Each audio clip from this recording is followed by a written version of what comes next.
സുല ലൈഫിലേക്ക് എല്ലാവർക്കും സ്വാഗതം. അപ്പോൾ ഞാൻ വിചാരിച്ചു ഒരു പനീർ ടിക്ക എന്ത് വേണമെങ്കിലും പറയാം കേട്ടോ. ഞാനങ്ങനെ ഒരു ഉണ്ടാക്കാൻ പോകും. അപ്പോൾ അതിന് വേണ്ടിയിട്ട് കുറച്ച് മിക്സിയിൽ ഇത്തിരി പൊതിയ എന്നിട്ട് കൊത്തമല്ലി, പുതിന, പിന്നെ പച്ചമുളക് ഒരു 2-3 നമ്മുടെ എരിവിനനുസരിച്ചിട്ട് 4 ഇടണ്ട ഞാൻ. ഇഞ്ചി, കുറച്ച് വെളുത്തുള്ളി, ഈ വെളുത്തുള്ളി മതി. പിന്നെ പിന്നീടല്ലോ കുറച്ച് കപ്പലണ്ടി ഇട്ടാം. കുറച്ച് നാളികേരത്തിൻ്റെ ഇട്ടിട്ടുണ്ടായിരുന്നു കേട്ടോ, ഞാൻ കാണിച്ചില്ല. അതിൻ്റെ അടിയിൽ ഇട്ടിട്ടുണ്ടായിരുന്നു. കുറച്ച് നാളികേരം കേട്ടോ, ഇത്തിരി മതി, 2 സ്പൂൺ ഇട്ടാൽ മതി നാളികേരം.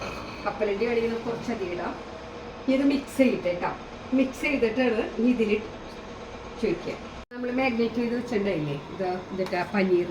അപ്പോൾ അത് നമ്മൾ കുറച്ചൊരു 10-20-25 മിനിറ്റ് ഒക്കെ വെച്ചാൽ മതി. കുറച്ച് ഇങ്ങനെ നന്നായിട്ട് എടുക്കാം കേട്ടോ.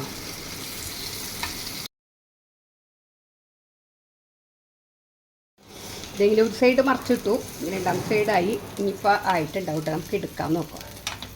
ഓക്കെ, ഞങ്ങളുടെ നമ്മുടെ പനീർ ടിക്ക എന്ത് വേണമെങ്കിലും ഇടാൻ കേട്ടതാണ് അങ്ങനെ ഒരു പേര്. പനീർ ടിക്ക റെഡി.